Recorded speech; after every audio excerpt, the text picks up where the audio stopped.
नमस्कार दोस्तों, स्वागत है आप सभी का एक बार फिर से हमारा इतिहास YouTube चैनल में।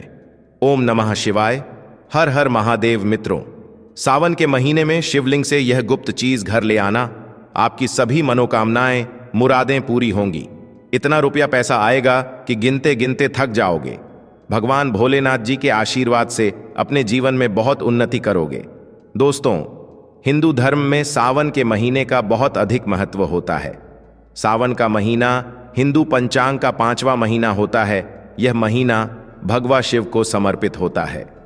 इस महीने में शिव भक्त भगवान शिव की विधि विधान से पूजा अर्चना करते हैं और सावन के महीने के सोमवार का महत्व और भी अधिक होता है। इस माह में शिव की पूजा अर्चना करने से सभी मनोकामनाएं पूरी हो जाती हैं।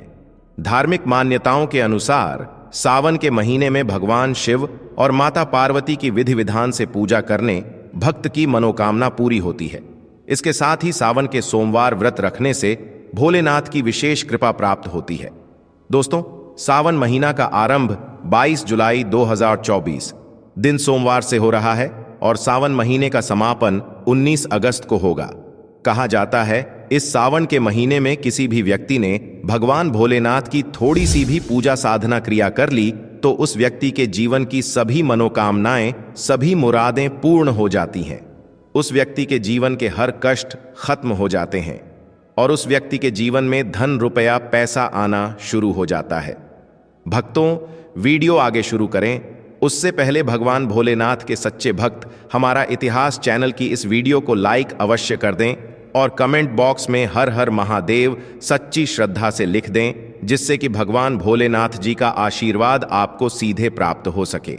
दोस्तों, आज की इस वीडियो में हम आपको बताएंगे कि सावन के दिनों में आपको भगवान भोलेनाथ के मंदिर जाकर के क्या क्या भगवान भोलेनाथ को अर्पित करना चाहिए, क्या क्या भोले बाबा को चढ़ाना चाहिए और वहां से वापस क्या लेकर के आना है, ताकि आपके घर की गरीबी, दरिद्रता, परेशानी, कष्ट, दिक्कतें हमेशा के लिए खत्म हो जाएं। दूसरी तरफ आपके घर पर सुख, समृद्धि, यश, वैभव, ऐश्वर्य की आपको प्राप्ति हो। ध्यान रखिएगा दोस्तों, सावन का माह का इंतजार हर व्यक्ति इसीलिए करता है ताकि उसको भगवान भोलेनाथ का आशीर्वाद मिल सके। कहा गया है कि देवों के देव भगवान भोलेनाथ अगर किसी भी व्यक्ति को आशीर्वाद दे दें तो उस व्यक्ति का साक्षात काल भी आकर कुछ नहीं बिगाड़ पाता है। इसीलिए आज की इस वीडियो में हम आपको बताएंगे कि कैसे आप सावन के दिन, जो बहुत ही पावन दिन है, इस दिन भगवान भोलेनाथ को प्रसन्न कर सकते हैं। कैसे आपको भगवान भोलेनाथ का आशीर्वाद प्राप्त हो सकता है और कैसे सावन के दिनों में शिवलिंग की आपको पूजा करनी है, वह भी खास उपाय करते हुए कैसे आपको शिवलिंग पर क्या क्या चढ़ाना है और क्या क्या वहां से लेकर अपने घर पर वापस लेकर आना है, ताकि आपके घर पर अन्न और धन का भंडार कभी भी कम ना हो।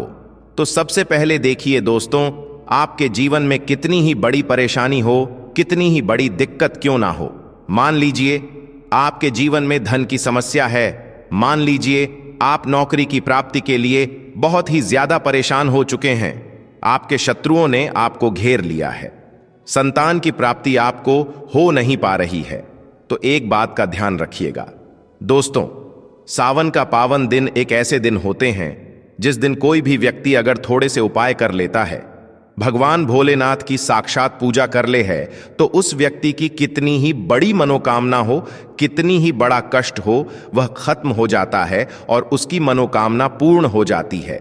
दोस्तों, मान लीजिए आपके ऊपर कोई दोष लगा हुआ है, जैसे वास्तु दोष, क्षण दोष, प्राकृति दोष या कोई भी दोष लगा हुआ है, तो आपको सावन सोमवार के दिन थोड़ी सी पूजा करनी है और आपका दोष खत्म हो जाएगा। आपके जीवन से सभी परेशानियां चली जाएंगी और आपके जीवन में जो धन आना बंद हो गया था, उसका आगमन वापस शुरू हो जाएगा मान के चलिए। आपके जीवन में कभी भी कोई परेशानी नहीं रहेगी। बस दोस्तों, आज की इस वीडियो को लास्ट तक देख लीजिए और मान के चलिए भगवान भोलेनाथ के आशीर्वाद से आपकी सभी मनोकामनाएं भी पूरी होंगी और आपके जीवन की सभी परेशानियां भी चली जाएंगी। देखिए, एक बात कही गई है कि जब भी हम भगवान भोलेनाथ की पूजा करते हैं, हमें धैर्य रखना चाहिए, विश्वास रखना चाहिए और श्रद्धा के साथ भगवान भोलेनाथ की पूजा करनी चाहिए, क्योंकि भगवान भोलेनाथ बहुत ही भोले हैं। वह किसी भी व्यक्ति की थोड़ी सी ही पूजा से साधना से तुरंत ही प्रसन्न हो जाते हैं। भगवान भोलेनाथ बहुत ही भोले हैं। इसलिए दोस्तों, सावन सोमवार के दिन कुछ ऐसी चीजें हैं जो आपको अवश्य पता होनी चाहिए, क्योंकि सावन सोमवार के दिन अगर आप भगवान भोलेनाथ के सामने पूजा करने जा रहे हैं तो मान के चलिए दोस्तों, आपने अगर कोई गलती कर दी तो भगवान भोलेनाथ आपसे क्रोधित हो जाएंगे, और आपने सही तरीके से पूजा की होगी तो साक्षात आपको भगवान भोलेनाथ उसी दिन आशीर्वाद दे देंगे, और उस दिन के बाद आपके जीवन में कभी कोई परेशानी नहीं आएगी। आपको हमें एक एक चीज बताने जा रहे हैं, इसलिए इस वीडियो को लास्ट तक देखिएगा। सबसे पहले आपको भगवान भोलेनाथ के मंदिर जाना होगा। ये जितने भी उपाय आपको बताए जाएंगे यह मंदिर के उपाय होंगे। देखिए, होता क्या है कि कई लोग हमसे पूछते हैं कि गुरुजी, हमारे घर पर शिवलिंग है, क्या हम घर पर पूजा नहीं कर सकते हैं? तो इसका उत्तर है नहीं दोस्तों, आपको मंदिर जाना पड़ेगा, क्योंकि मंदिर का जो शिवलिंग होता है और जो घर का शिवलिंग होता है इसमें बहुत ज्यादा फर्क होता है। जो मंदिर का शिवलिंग होता है दोस्तों, इसकी जो एनर्जी होती है वह आपके घर के शिवलिंग से करोड़ों गुना ज्यादा होती है। इसमें ऐसी सकारात्मक ऊर्जा होती है जिसके सामने अगर आप थोड़ी सी पूजा करते हैं तो तुरंत ही उसका फल आपको मिलता है और आपके जीवन की हर परेशानी चली जाती है। तो आपको जितने भी आज उपाय बताए जा रहे हैं, आपके जीवन की परेशानी को खत्म करने के लिए, आपकी मनोकामना पूर्ति के लिए, उस उपाय के लिए तो आपको मंदिर जाना पड़ेगा। और सावन सोमवार का पर्व पड़ रहा है, वह आज दिन सोमवार को पड़ रहा है, तो यह दिन ऐसा है, इस दिन अगर आप मंदिर जाकर के भगवान भोलेनाथ की पूजा आराधना कर रहे हैं तो ये जान लीजिए दोस्तों, आपके जीवन में कभी कष्ट आ ही नहीं सकता।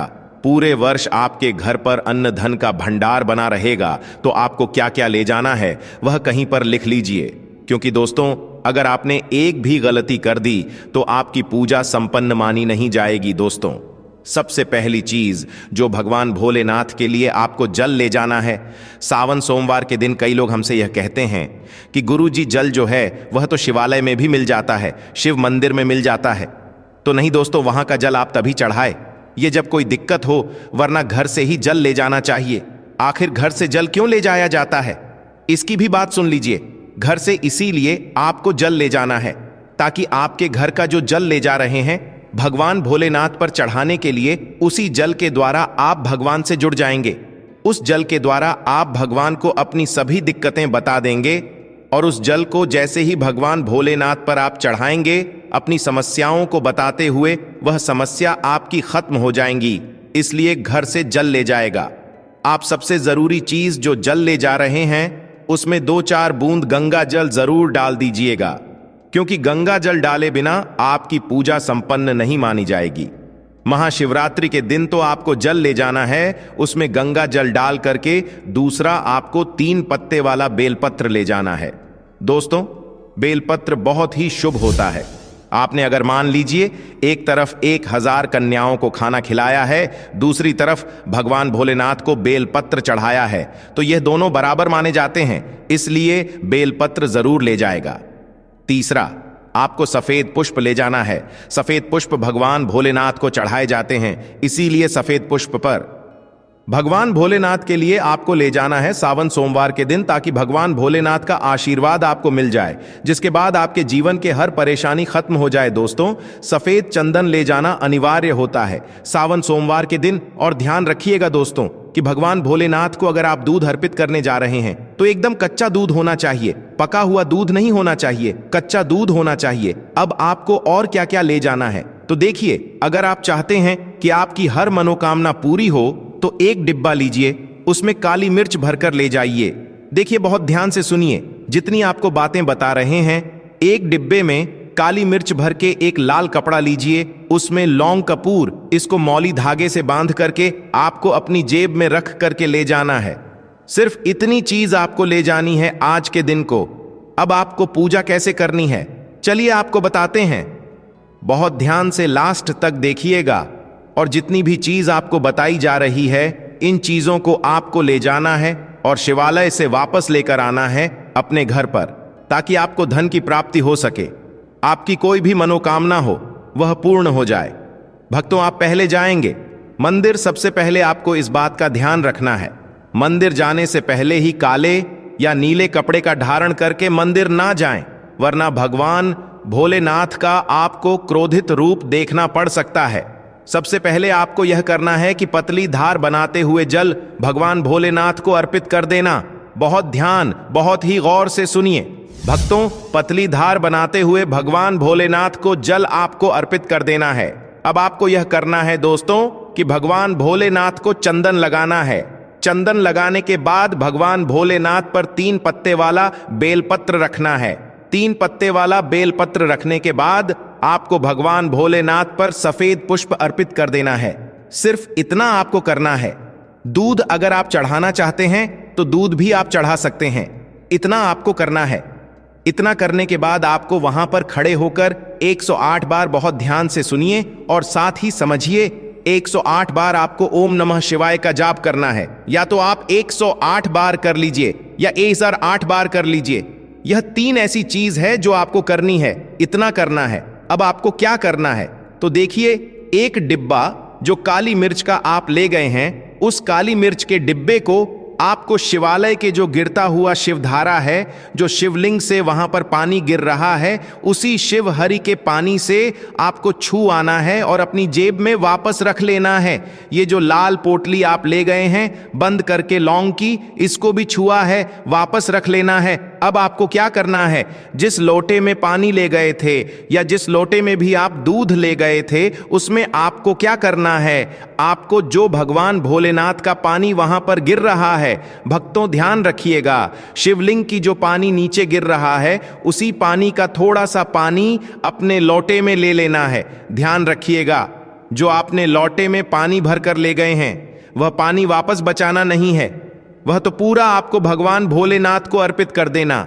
जो शिवलिंग से पानी गिर रहा है, उस पानी को आपको अपने लोटे में वापस ले लेना है। भक्तों मान लीजिए, आप यह सोच रहे होंगे कि कई लोग वहां पर पानी चढ़ा रहे हैं, तो इस बात की आप चिंता ना करें, क्योंकि भगवान भोलेनाथ के शिवलिंग पर जब भी पानी चढ़ाया जाता है वह अमृत बन जाता है। कहां जाता है?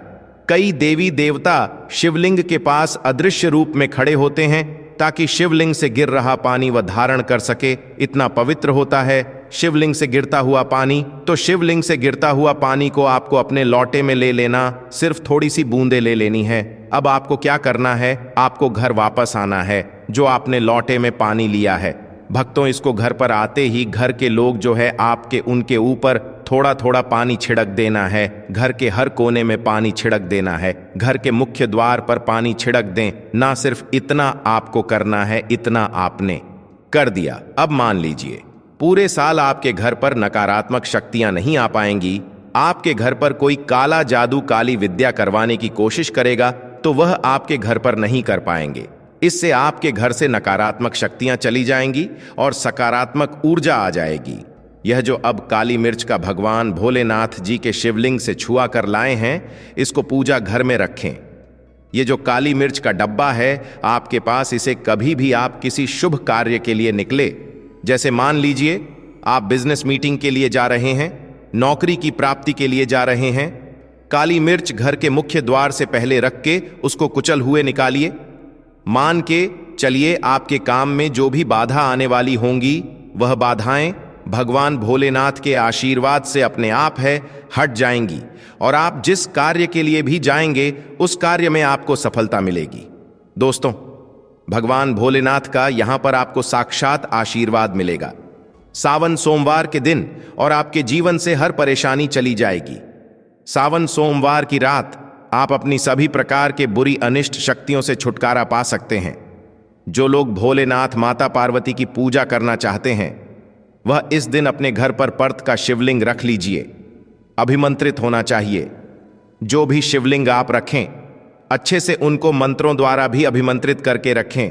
स्फटिक हो, नर्मस्वर शिवलिंग हो, कोई भी रखिए, अच्छे से उनको भोलेनाथ को अपने घर पर ही पूजन कीजिए। एक लोटा जल चढ़ाकर, क्योंकि मंदिरों में बहुत भीड़ भाड़ होती है और सावन सोमवार पर यही भीड़ का नज़ारा बहुत ही खूबसूरत लगता है। कोने कोने में शिव भक्त हैं। अगर आप मंदिर में नहीं जा सके या ठीक से जल नहीं चढ़ा पाए तो घर में ही शांति से आप पूजन करें। गन्ने का रस हुआ, पंचामृत हुआ, इससे आप इस दिन भोलेनाथ का अभिषेक कीजिए। दूध, दही, घी शहद शक्कर पंचामृत बनाकर के अभिषेक कीजिए दोस्तों। फिर भोलेनाथ का श्रृंगार कीजिए, चंदन चढ़ाई, अक्षत चढ़ाई, जनेऊ अर्पित कीजिए, थोड़ा सा चंदन का इत्र, क्योंकि चंदन का इत्र विशेष रूप से शिव शंभू को बहुत प्रिय है, तो वह आप अर्पित कीजिए। उनके पसंदीदा पुष्प चढ़ाए, आंकड़े की माला से उनका श्रृंगार कीजिए दोस्तों। कनेर के सफेद पुष्प चढ़ाए, कमल हुए, गुलाब हुए, बेल हुए, यह फूल उनको बहुत प्रिय है, यह अर्पित करें। और 5 बेलपत्र अवश्य चढ़ाएं। आप इस दिन चाहे तो, या जो आपके पास बेलपत्र है उसी पर आप श्री श्री लिख करके या ओम नमः शिवाय या राम राम लिख करके अर्पित कीजिए। जो चिकना भाग होता है उस पर लिखिए और यह सीधा शिवलिंग पर अर्पित हो। इस प्रकार से आपको बेलपत्र चढ़ाने चाहिए दोस्तों। आप विशेषकर इस बात का ध्यान रखें कि कटे फटे बेलपत्र ना हो। जो व्यक्ति अधूरी चीज भगवान को अर्पित करता है तो उसे भी कटे फटे पत्तों की तरह ही कटा फटा फल ही प्राप्त होता है। इसीलिए कभी भी अपूर्ण सामग्री अर्पित न करें दोस्तों। कहते हैं कि जब भोलेनाथ ने गले में विष धारण किया था तो आदि शक्ति मां के कहने पर देवताओं ने भगवान शिव के सिर पर भांग, धतूरा, बेलपत्र आदि रखा और निरंतर जल अभिषेक किया था, जिसकी वजह से उनके मस्तिष्क का ताप कम हुआ था। और उस समय से ही भोलेनाथ को भांग धतूरा चढ़ाया जाता है। और यह बात भोलेनाथ के भक्तों में बहुत कम लोगों को ही पता है कि इसी कारण शिवलिंग पर भांग धतूरा चढ़ाया जाता है। दोस्तों, अगर आपके घर में शिवलिंग है तो आज के दिन आप चाहे तो शिव जी का त्रिशूल हुआ, डमरू हुआ, यह भी आप उनको अर्पित कर सकते हैं। शिव के डमरू की दमदम की ध्वनि मंगल गुरु से संबंधित होती है, क्योंकि चंद्रमा उनके मस्तक पर विराजमान होकर अपनी क्रांति से अनंत आकाश में जटाधारी महामृत्युंजय को प्रसन्न करता है। और बुध आदि ग्रह है इसमें संभव से सहायक होते हैं। तो यह आज के दिन डमरू अर्पित करें। भोले बाबा का डमरू आप धारण भी कर सकते हैं। अभिमंत्रित करके आप अपने शरीर पर छोटा सा चांदी का डमरू धारण करें। भक्तों, अगर आपको यह जानकारी अच्छी लगी हो तो वीडियो को लाइक कर दीजिए और कमेंट बॉक्स में हर हर महादेव लिख दीजिए। धन्यवाद।